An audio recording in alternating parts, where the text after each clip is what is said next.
What's up, everybody? You're here on the Scotty P Breakdown podcast, and today I have Matt Domney, Yes, sir. a strength and conditioning coach, and one of the best that I've met, and you're also really good at jiu-jitsu. Thank you. Thanks for having me on the podcast. My name is Matt. I am a strength and conditioning coach and personal trainer. I've been doing personal training and fitness-related things pretty much my entire life. I started out in martial arts when I was 4. My parents owned a karate school. They started that when I was 6. But when I was 4, I just trained around at a couple different schools.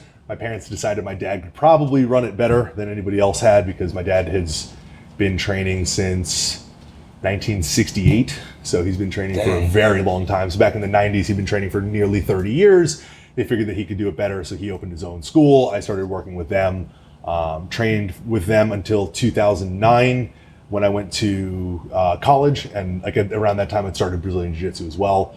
So moved to college, went to actually school in University of Bridgeport, Connecticut to get a degree in martial arts studies, which is the only school in the country that has a martial arts studies degree. That major is now gone. It no longer exists. I think I was one of 7 people in my major at the time. It was very small. It was a complete waste of money. So if anybody ever has any aspirations of like starting another martial arts studies, don't do it the way they did it. Look at their program and do everything different. But it was cool because I got a lot of good experience out of that. I started doing some amateur kickboxing fights. I started getting more into jiu-jitsu and finding out that I had a really good, deep enjoyment for it. Worked with a couple of those schools up in Connecticut at that point. There was a Henzo affiliate or a Henzo Gracie school up there that Daniel Gracie ran. So I worked with them, and then I trained at Marcio Stambowski's school, who's Neiman Gracie's father. He's a coral belt under Holz Gracie, so I worked with him. And then after that, I went and joined Marcelo Garcia's, where I met Felipe Rocha, and moved down to Texas in 2016. And Felipe had moved here in like 2019 or 2020, and then I started training with him as soon as I found out that he was down here again back in December of 2022, last year. Yeah. So been training and been doing something in like the martial arts world since I was 4.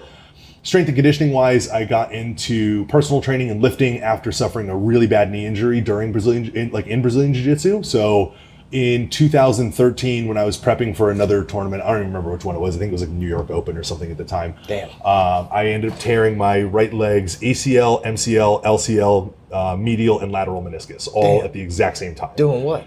It was a complete accident. So I was doing a knee cut pass. My heel got caught in the pants of the gi pants, and the person just turned to escape the knee cut pass. Damn. And my knee just popped.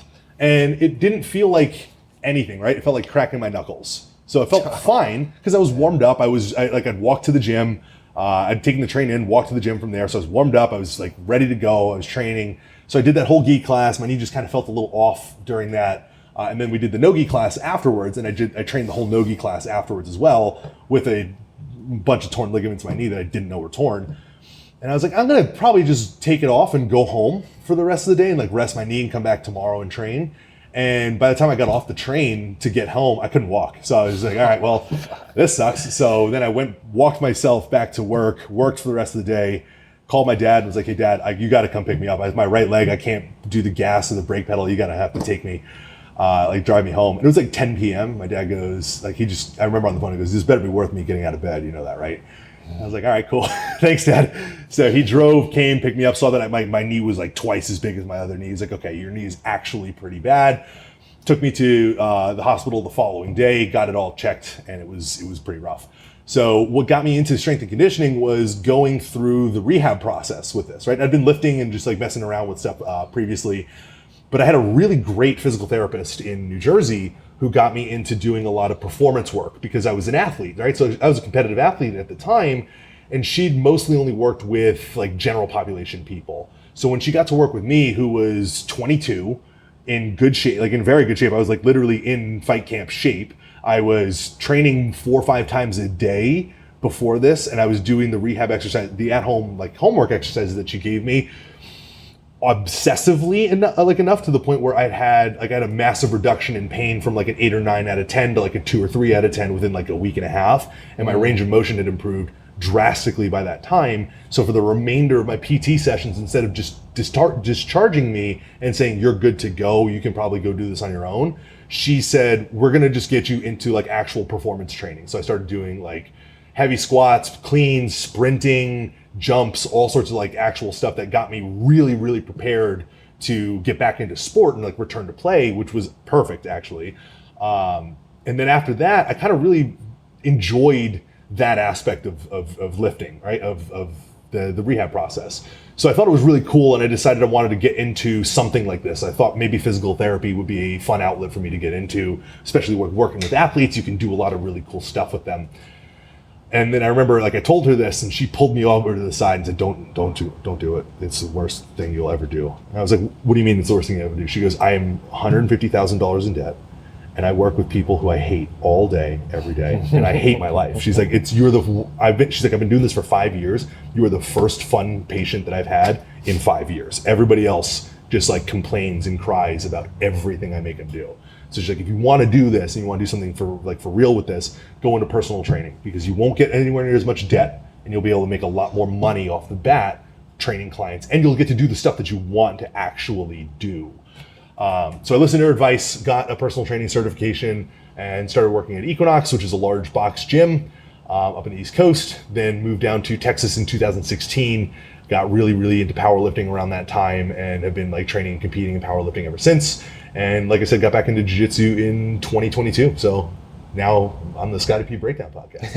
It's been a great ride. Yeah. Well, dude, one of the first things I noticed about you is that you didn't move like a clunk box. Like even, you would think at purple belt, you figure it out, but I've met plenty of purple belts that still roll like spazzes. They want to win every single match. But when I roll with you, how much do you weigh? I'm 257 pounds right now. Yeah. Pretty much twice my size. Yeah. At least it felt like it when I was rolling with you. But you didn't smash me. You didn't try to Hulk me. And it felt like, obviously there's a lot of weight moving when you do move, but it didn't feel like I was getting caught up in your movements. Like, you weren't crushing my, how some people, like, they're so big when they move, they could like fucking make you pull your own tricep as they're moving. But you were moving around me, not like get out of my way sort of style. And that just is like, man, this dude is really strong, really big, and somehow he's like negating my attacks while also not like trying to physically hurt me. So I was like thoroughly impressed. And that's how we kind of linked up. I was like, absolutely, dude, we need to talk. Thank you very much for that. But by the way, but that all started because, like, as you know, like you're a big dude yourself. Like, as you know, how many schools do you go to where you have like a bunch of training partners over 200 pounds? Yeah, right. Very rare. It's very rare. So it was one of those things where, having grown up in martial arts and having always been like a larger person, like a big guy to begin with, I need to be able to work with my training partners on improving my skill, and I don't need to work on winning all the time. Right. So like, obviously there's always going to be an important thing on, like, you want to win, you want to do as well as you can. But at the same point, if I'm just using 100% of my strength at all time, like I deadlift 800 pounds. There's not many people that can say they deadlift 800 pounds. Like, if I'm using that strength with all of my training partners all the time, and I'm using it on 150 pound dudes, 180 pound dudes, 200 pound guys who don't lift or who don't really train that hard, it's not fair, because I can get away with bad technique, and I can get away with being just stronger than somebody else and not have to actually work on improving my game. And then when I go to fight somebody else who is my size or who does have some strength, I'm screwed. It becomes like my whole game is just negated because I don't know what to do now that somebody else is actually strong. So one of the things that I've always tried to do, especially when I'm working with like smaller people, because that's been my entire training going up into where I am now. Like now, this is the only time I've had training partners consistently over 200 pounds. And I actually have like training partners who are significantly stronger than me at my gym too, which is very cool. But having never had that before in stand-up and kickboxing and jiu-jitsu and anything that I've ever done, I've always needed to work on working with my opponent to not just overpower them and like actually try to beat them on technique and finesse as opposed to anything else. So it's been hard to learn how to do, but I'm glad to know that it is noticeable. Right.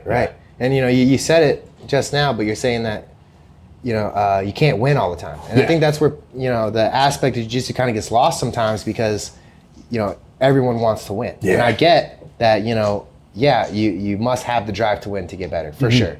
But if you always try to win, you tunnel vision yourself into only going to what's working in the moment.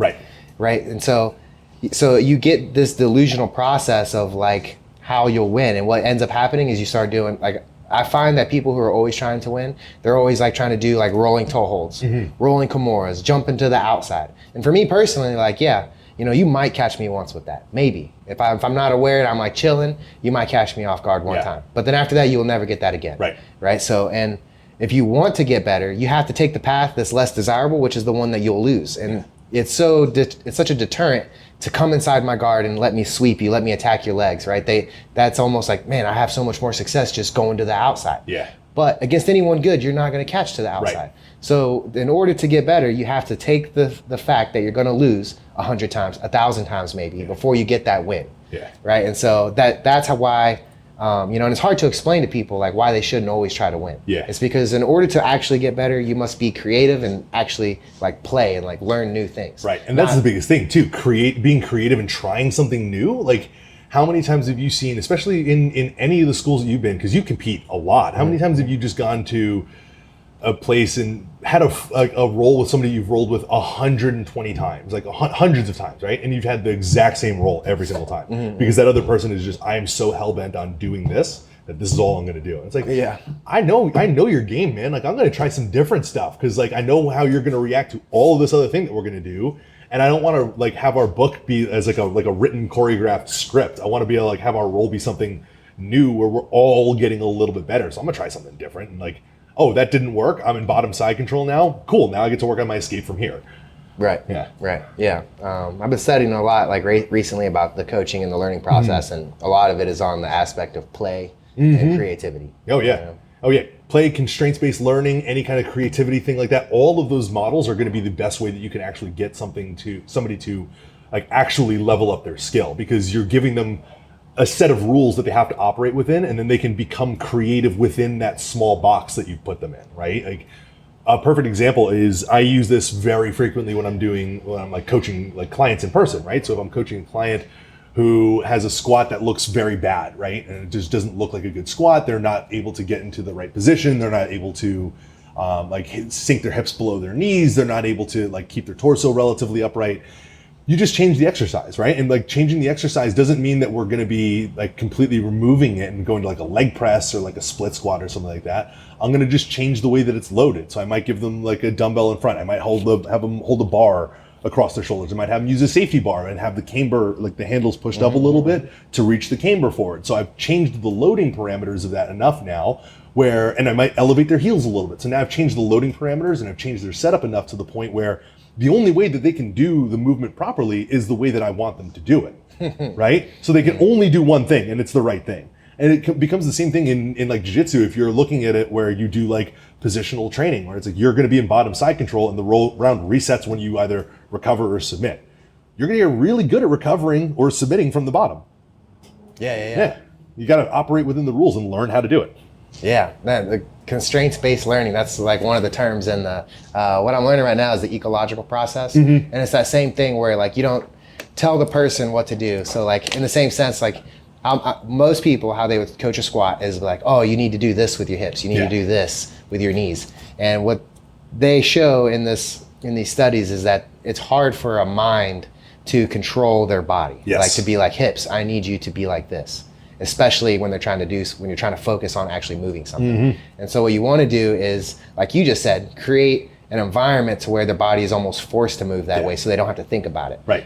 And they're breaking this down for jiu-jitsu. You know, instead of like, if you know, right, the typical process in jiu-jitsu is to show a technique and then everyone practices. And just over my experience, so I've been doing jiu-jitsu for 10 years, 12 years, you know, with breaks.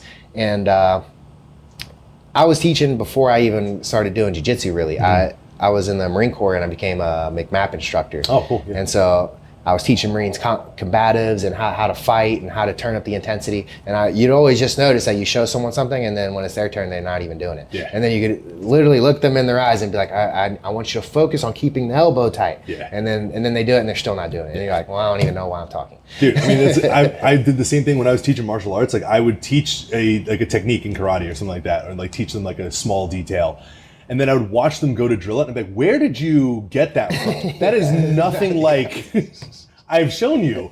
I don't understand this at all, right? Yeah. So that's where I think that's one of the cool things that's happened in the last 20-ish years, 10, 20-ish years or so, is the emergence of that constraint-based learning model, where people have realized that the human capacity to the human brain's capacity to understand and turn that information into something productive is a lot more limited than people think.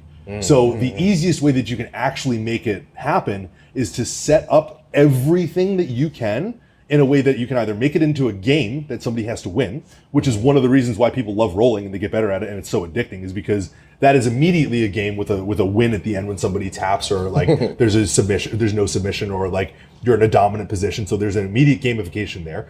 Or you set it up where there's nothing else that person can do but the thing that you want them to do. Right. And see, I've been playing with that recently. I've ran 3 classes here at the Dark Side in that way, where I didn't teach any techniques. I ran games the whole time. Yeah. And dude, and just doing it with so one, I had felt it before, like just in my own, after I really started to hit that mastery level of jiu-jitsu, it just came to me one day that I was like, there's no such thing as techniques. Yeah. Like there's only mastery of the movement of the body. And then when I'm beating someone with my movement, it comes out to be a technique. Yeah. Right? Like, cause I don't, it's just so funny that we speak in the terms of techniques, but I never think about techniques when I'm rolling. I'm just moving, like I'm just reacting to what's happening. And then, it ends up being I got a Kimura, or it ends up being I went for a guillotine, but never did I ever think about doing that move. Yeah. And so because if you can think about doing that move, the person that you're working with is terrible. Yeah, 100%. And it came, but I couldn't explain it. It came as I would try to explain it to people. It came off as like, Scotty P's been smoking too much weed, that kind of thing. And now that, as you're saying, it's starting to become relevant, and I'm learning about it. It just makes so much sense. It's like, I've probably learned like thousands of techniques in my career, and I can only probably perform like 20. Yeah. So there is something to be said that something is being lost in translation. Absolutely, but also at the same point, all those 1,000 techniques that you've learned over the time, they're all buried in there to some degree, right? And it's one of those things where like you'll get into a certain position and you'll do something, and then if you like record your rolls, you'll watch it and go, how did I remember learning that in class in July of 2015, and I haven't done it again since that point. Yes. Right? But it's exactly what it is, though, is like, it's that same constraint-based learning model, because all that happened to get you to do that move that you learned 5 years ago, 7 years ago, and completely forgot, was your opponent created the environment where that was the only thing that you could do. So they created where the only option that you could do is the one that makes the most sense, and you're like, cool, elevator sweep, or whatever it happens to be, you're like, waiter sweep, or something easy like that. And cool, this is the only thing that I can do. Like mine recently is, I really like setting up like Kimuras from North-South. It's one of my favorite ones. It's one of the ones that one of my old professors, like we did like a whole 5-month series on setting up the Kimura from North-South, and just like the Kimura trap series. It was great.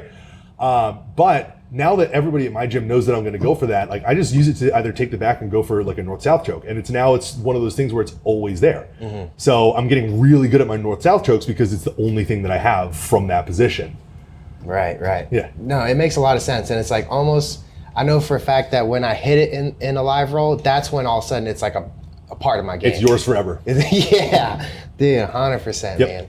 Dude, and we had never talked about this before. It just kind of came up just now, which is hilarious. So dude, and then I kind of want to, we kind of just like skipped over it. I know the viewers right now are being like, wait, did he just say he deadlifts 800 pounds? Yes. Well, dude, I've tried to leg lock you multiple times, and somehow you're just like, yeah, no, I'm not tapping to this. And I'm like, what the fuck? And, my brain immediately goes to, well, my technique's off, because a 200-pound person should be able to find the braking leverage for one leg. And then I'm like, well, he does deadlift 800 pounds, which means one leg is equivalent to about 400 or so pounds, and I'm only 200 pounds. Yeah. So he probably can't just eat a heel hook and just be like, yeah, it's whatever. So I also have super flexible knees, right? So when I was growing up, I grew really, really quickly when I was younger. So I developed Osgood flatters, but my knees are, so when I got my knees checked, right, I went to the hospital for special surgery in New York. That is not an easy sentence to say.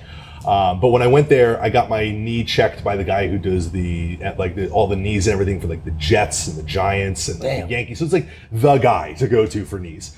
And I will never forget what he said to me when he looked at my MRI, because I failed all of the tests that you would look at, like all the lock tests that you would look at for like assessing knee health and stability on both sides, right? And I only had one knee injury.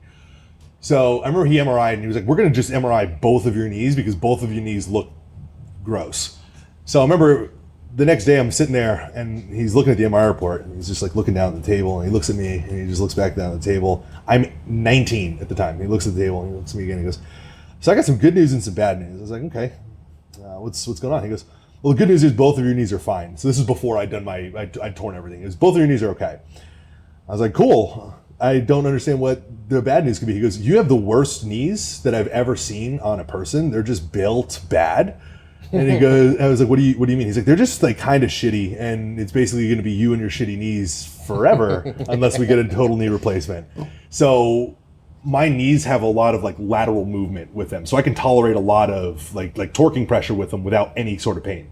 So it gives me a little bit of an extra like second to get out, and then use the fact that my legs are also quite strong to like put on an extra boot or start like getting my legs out and getting out to wherever I need to go. Right. Yeah. That's trippy, man. Yeah. It's this is one of the better things about being built worse, I guess. Yeah.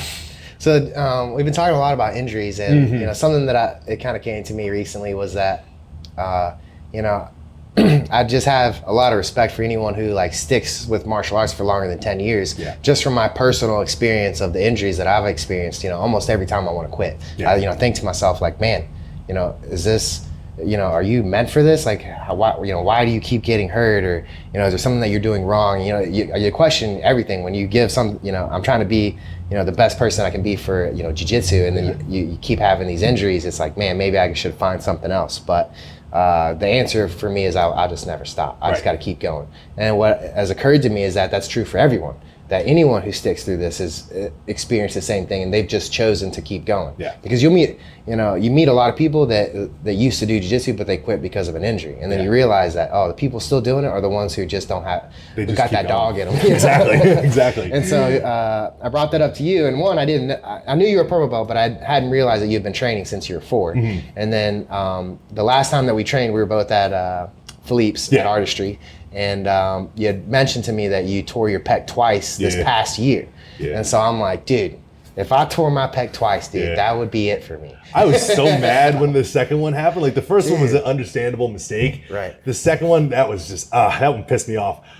So at the time I was working with a powerlifting coach he was a good powerlifting coach. And he'd asked me for some feedback on the training cycle that we put together, because I've also been coaching powerlifting for a long time at this point, and I've coached a bunch of high-level athletes, so he knew that I knew what I was kind of talking about, and he asked me for an assessment on what the program that we put together was, and I told him that I didn't like how it looked, right? I told him that there were certain things that we were in here that I was like, I'm a little concerned about this, and I'm a little concerned about this, and I was like, I know myself, and I know how I've trained, and I know how my history goes, and anytime I have 2 exposures to something heavy in a week in the same movement, right? So if it's like 2 heavy benches in a week, 2 heavy squats in a week, 2 heavy deadlifts in a week, every time something like that happens, I get hurt. I was like, I tweak something goes wrong. I don't like doing that. So I'd love to be able to change one of these to like more of a moderate or a lighter exposure to get a little bit more practice and a little bit more work with volume, build a little bit more muscle, and then keep the other one heavy so I can just push some heavier load on that one, and then undulate my intensity a little bit and have a greater difference between my exposure my intensities and my exposures. And he basically told me, that's cool, I like what you're saying and I understand what you're saying, but you're going to do what I'm telling you to do. So I was like, all right, well, guess that whole feedback section that you asked me for didn't really matter, because the whole goal is just to do what you tell me to do anyway. So I was doing a movement called the Spoto press, right? And a Spoto press is where you take a bar and you lower it down to like right above your chest, maybe like 1 inch, 2 inches above your chest, and then press up. And what he wanted me to do was a heavy Spoto press single, right? So I tweaked my pec about a month beforehand doing this, and it was with like 375. So it was something that was moderately heavy, but like my max at the time was 450. So it wasn't that heavy compared to what I'm capable of doing. It was really easy, super smooth, just a little tweak, just didn't really feel that good. So I took a little bit of time off, backstepped a little bit in weight for 3-4 weeks, started slowly building it up again, hit 375, no problem, hit 408 or 407, no problem. And I was like, cool. Following week, I'm probably going to go for 424. Should be a pretty good, pretty easy rep based off of what I've just done. It's a 418 was what I did the previous week. So it was like a 5 kilo increase. So it wasn't that much, or 2.5 kilo increase. So it wasn't going to be that much. Lower down, and as I'm lowering down, I just feel rip, and it just feels like Velcro just coming across. So I tore the muscle belly of my pec, of my sternal pec. About here, I have a big knot in this side.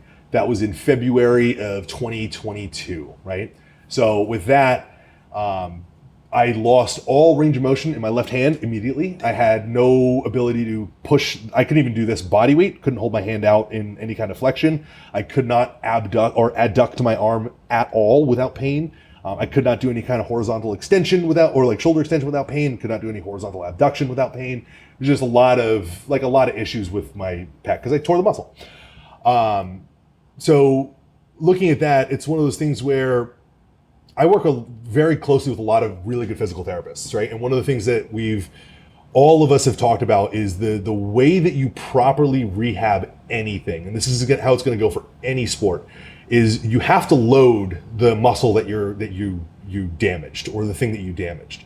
But you have to do it intelligently, right? Because this is one of those things that I see very frequently is whenever somebody talks about loading something, they're like, oh, you tore your bicep, you shouldn't just be doing bicep curls immediately. It's like, well, no, you shouldn't be doing bicep curls immediately. What we need to do is we need to at least allow the muscle to produce some force to get the nervous system to calm down and allow collagen fibers to relay in an organized fashion that'll allow the muscle to actually repair, and then tell the nervous system that it's okay to contract that tissue again, right? So if we're looking at this, that doesn't mean that I'm going to go do a 1 rep max barbell curl the next day. Like I didn't tear my pec and then go try to bench 400 pounds the following day.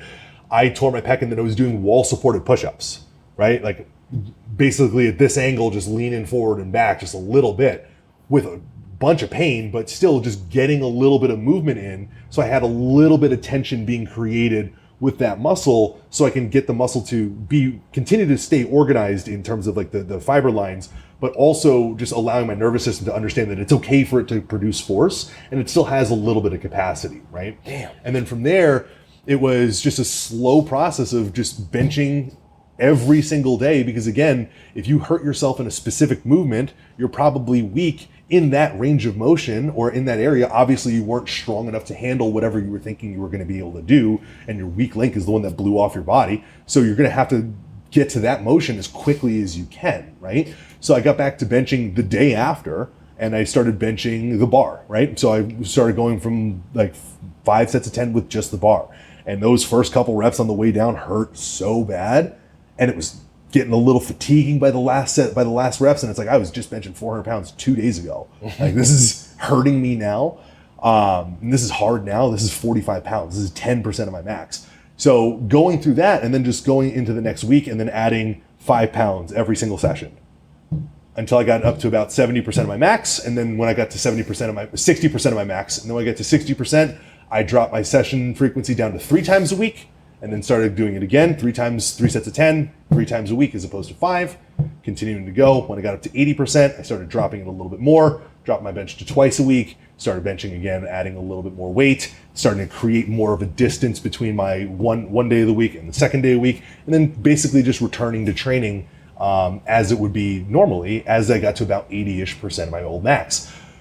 That is the same thing that I would recommend that a martial artist do when they're doing any sort of return to play, right? It's like, yeah, let's say you tore your anterior delt, or you messed something up. It's like, yeah, you obviously can't use that. Like, don't try to use that. Don't spar day one. Like, go drill, go do some general movement, go do something, because this is one of those areas where rehab science is getting really cool in the way that it's starting to really push people into something is better than nothing. It used to be just rest and don't do anything, ice it, sling your arm, don't move it, keep it as still as you can.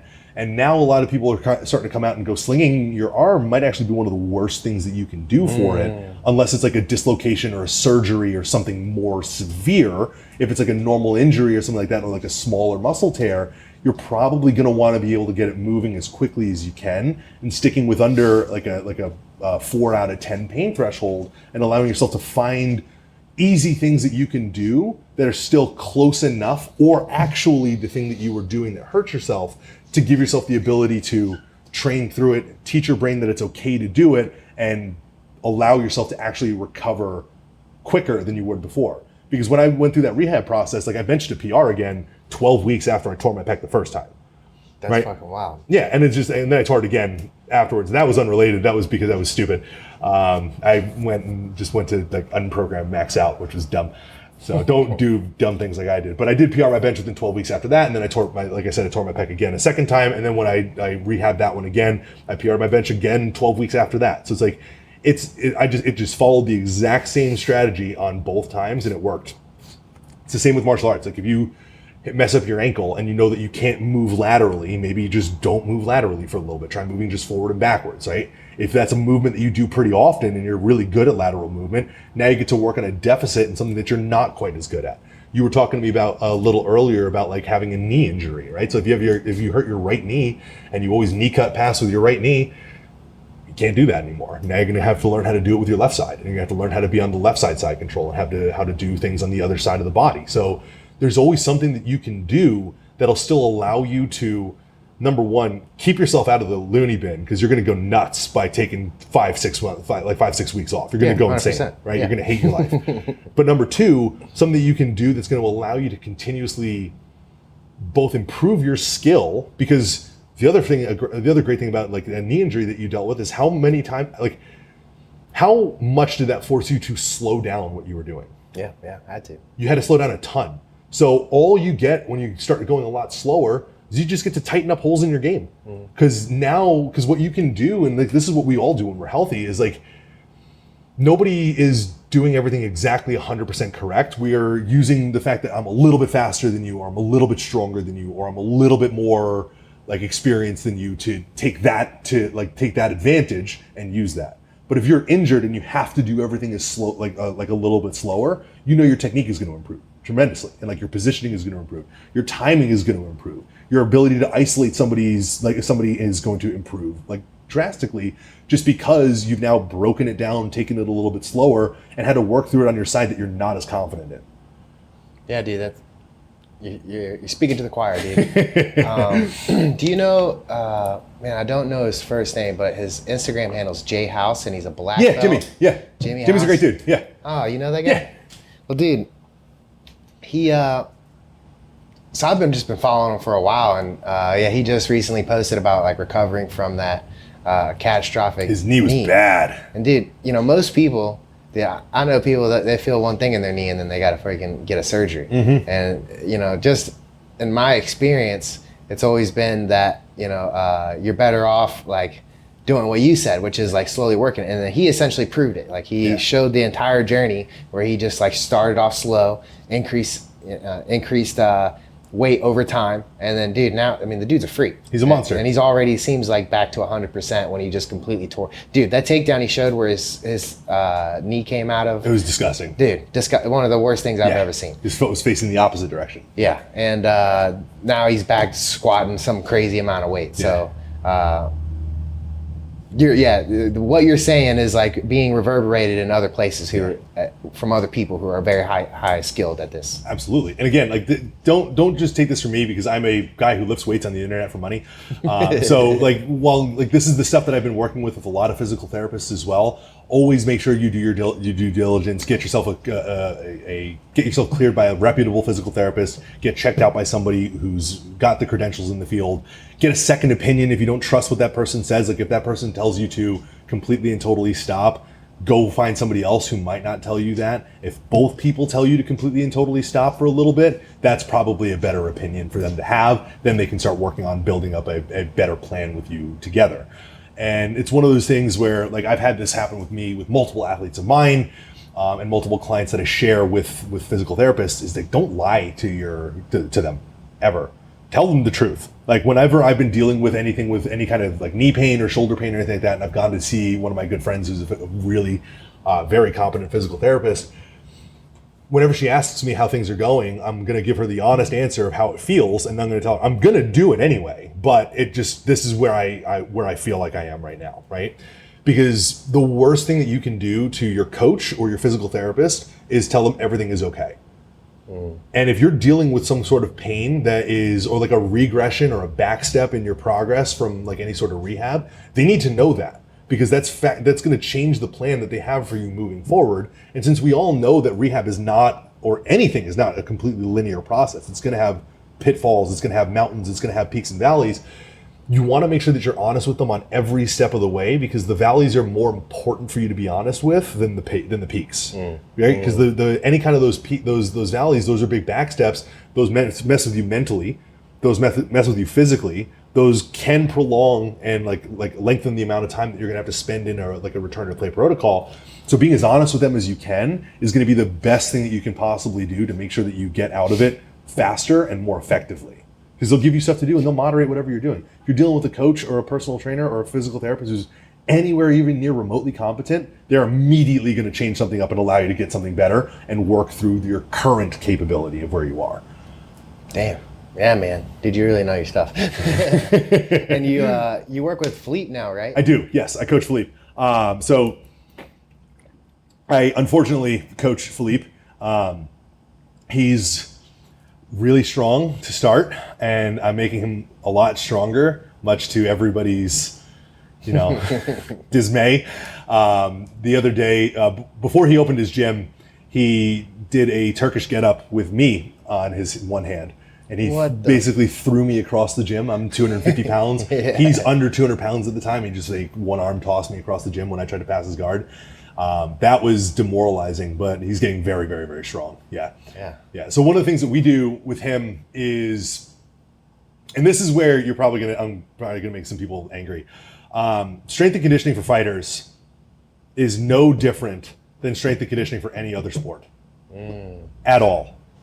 I don't need you to do weird stuff. I don't need you to do fancy club swings. I don't need you to do jumping stuff. I don't need you to do any of that stuff at all, right? Because all we look at with this, and one of the things that I want to always keep in mind when I'm doing any sort of strength and conditioning program with a client, right, or anything like this, is what I want to look at with my person is I don't want to make the movements as closely replicable to their sport as they can.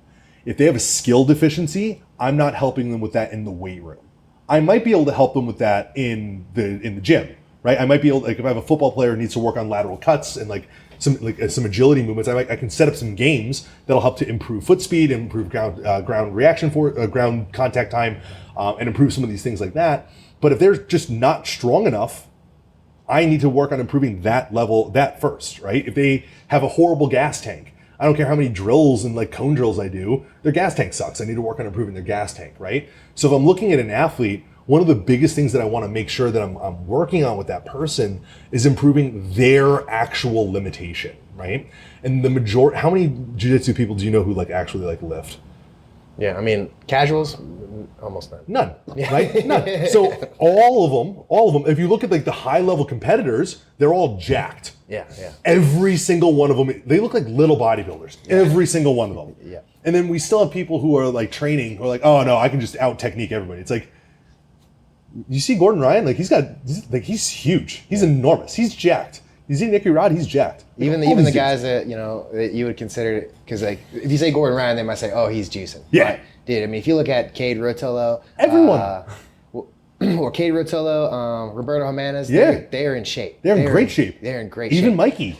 Yeah, Mikey. Mikey's in great shape. Yeah. All of them are in great shape. All of them do some kind of strength and conditioning. Yep. All of them do some kind of lifting, right? And this is just one of those things where if we're looking at this, I want to work on addressing the biggest functional deficits that I see in the person in front of me. And what I mean by a functional deficit, and to define that term a little bit more specifically, is what is preventing them from functioning the best way that they possibly can in their given sport. So for me, it's my gas tank.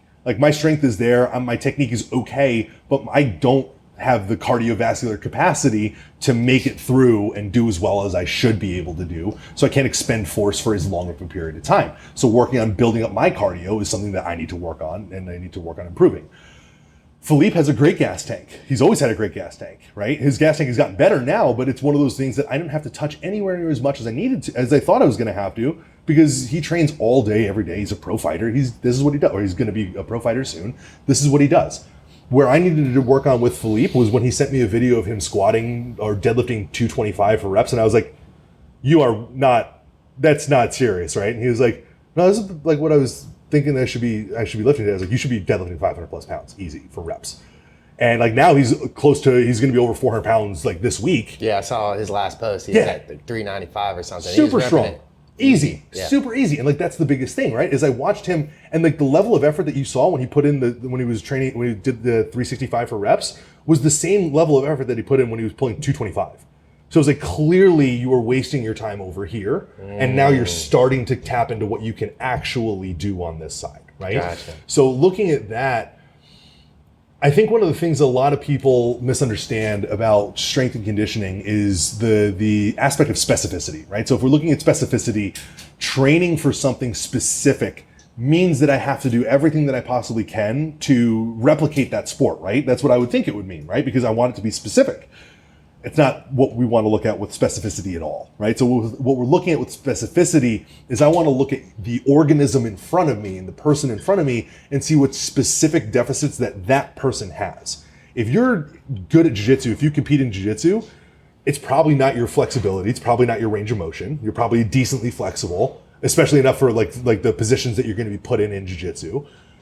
You've probably got you've probably got a decent level of body awareness, so I don't need to do a lot of coordination-based drills. Like there's obviously going to be some people that need to, but the majority of people need to just get generally stronger. And the easiest way that we can do that, machines, barbells, free weights, anything that we're allowing them to train through a full range of motion while we're trying to push load, right? Because this is the biggest thing that I think a lot of people seem to think about too when it comes to this, is everybody thinks that lifting heavier is immediately correlated with a decrease in mobility.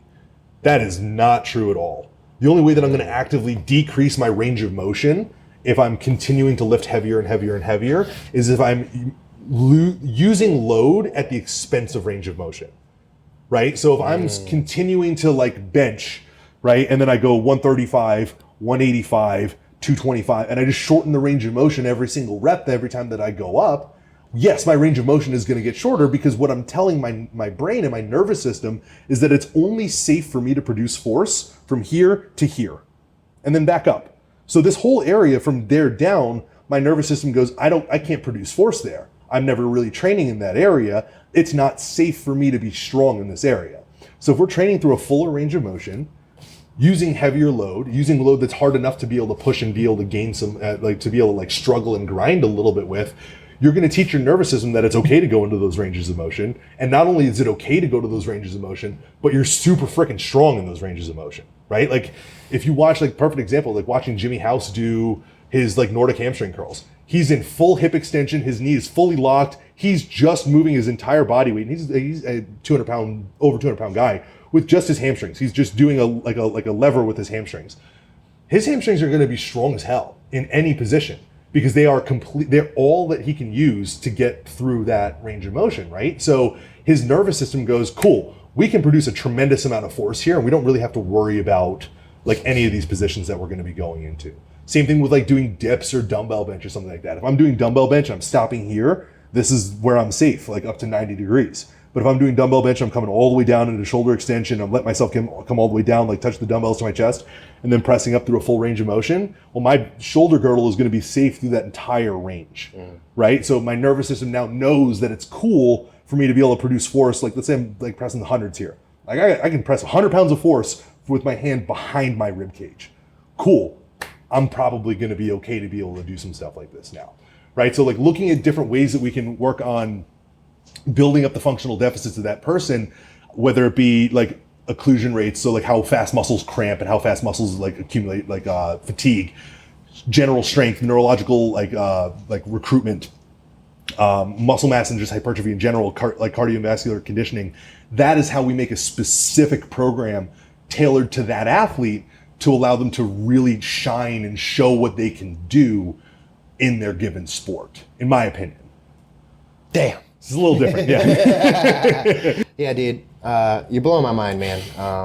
I think I might have you start working with me. Cool. Because I have a lot of different injuries, and I feel like I'm just kind of like making it, you know? Yeah. And I am getting stronger, and I am getting better, but man, I'm thinking like maybe, you really seem to know your stuff, so I'd like to see what your overall assessment is. Absolutely. I know you dropped a new weightlifting program. I did. You're working with Fleet. Yes. So we're going to be dropping a new program that we eloquently called Fight Camp. With Philippe, it was one of the ones that we were using to prep for his last fight before he tore his ACL and had to drop out of the fight. But we went through a tremendous amount of different stuff, right? So we went through some stuff that I was talking about with building individual muscular work capacity. So building like how to clear muscle cramps and stuff like that, while building up like an aerobic gas tank. We worked through some just general strength and some general power development stuff over the course of the 12 weeks that we'd gone together. And the biggest thing that he continuously kept saying was that his gas tank was improving in all aspects, right? He wasn't cramping. He wasn't like he didn't feel like he was slowing down when he was throwing punches or kicks. He didn't feel like he was slowing down when he was training. He just felt like he could go the distance and go longer and be stronger for a longer period of time, right? And this is one of the biggest things that I think athletes need to understand, especially combat sport athletes, is that if I'm 100% stronger than you are, that only matters for how long I can last. Yeah. Right? And if you have a better gas tank than me and you're half the strength that I am, well, at a certain point, you're probably going to start beating me. But if I'm much stronger than somebody and I have a good enough gas tank, I have to expend a lot less energy to complete the same task that you do. And I can continue exerting my will for a longer period of time just to continually demoralize my opponent. Right? So looking at something like that, being stronger and more conditioned, I think is one of the biggest things that a lot of fighters can improve upon. And we did that with Philippe, and I think we did that really, really, really well. So that program is out now. It's called Fight Camp. It's on our website. And if you guys want to go purchase it, it's going to be $35 to get it. 12-week program, videos included with everything, and a little breakdown of every month of training. Dude, that's pretty fucking badass. Like $35 and you get a full 12-week program Absolutely. with videos. Dude, that's legit. And then, I've literally been struggling with the same thing. So, like, I find that my first couple matches I'm really good, but dude, these past couple so I'm doing all the ADCCs. Yeah. It's like my main goal is to do all the ADCCs until ADCC 2024. Nice. And one of the things that I'm noticing is that, dude, towards the end of my matches, all my muscles are cramping. Yeah. And so, like, the ADCC Denver, I'm going against the purple belt, and he was really fucking good, dude. Like, he was probably gonna beat me no matter what. But as I'm holding him in my half guard, both my calves started cramping. Yeah. So I was like, well, I can't do anything, and he just passed my guard and took my back. And at that point, I was like, well, if I move anything else, I'm gonna probably pull a muscle. So I just tapped. Yeah. And then and this was, mind you, I went literally 4 or 5 matches in a row, toe for nose. Right. Like, I was redlining. They're raising my hand. I couldn't even like celebrate or nothing. I was just like, oh, fuck. I think I've seen that video of your face where you're just like staring off dead to the world. That was my 5th match in a row. Oh my God. Yeah. So, and then I went to ADCC Dallas, and it was back and forth for me. I had some wins, some losses, but I stuck around for the absolute. But I was like stretching for the absolute, and I started to feel my lats start to tighten up, and I was like, fuck, and I was like, okay.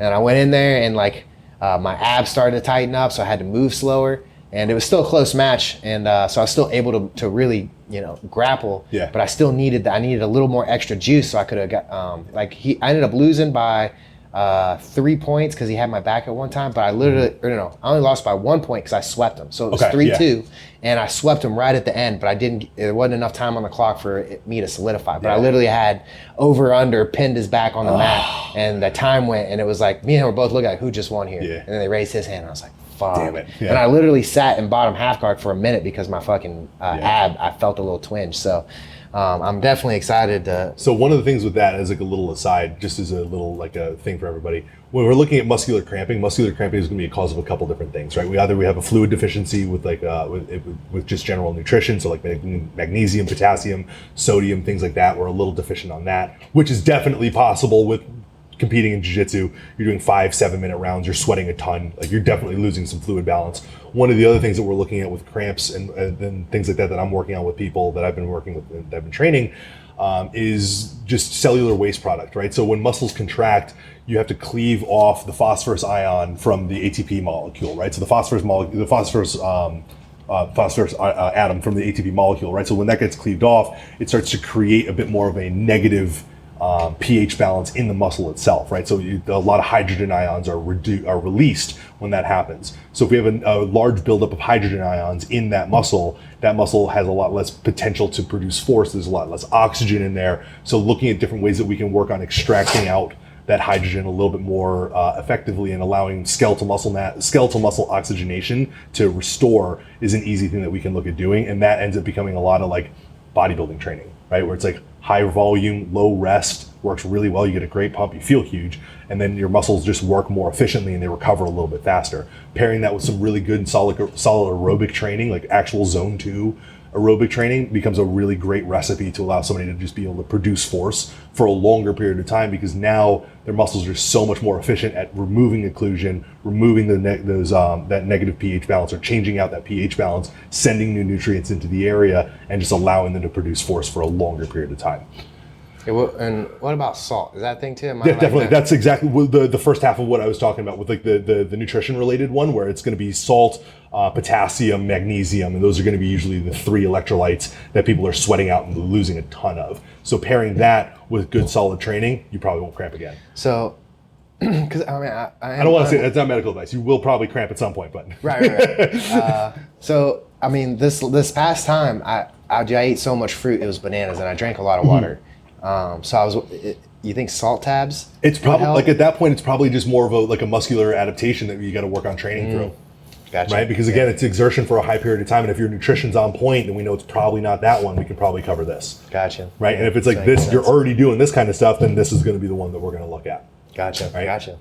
Well, dude, our camera's overheating, so it looks like we got to wrap this up. All good, man. Thank you for having me. You've blown my mind. I'm sure my viewers are going to love this. And I can't wait to chop it up and post this, man, because you dropped a lot of bombs today, and I really appreciate you. Appreciate it, man. Thank you very much for having me. See you guys.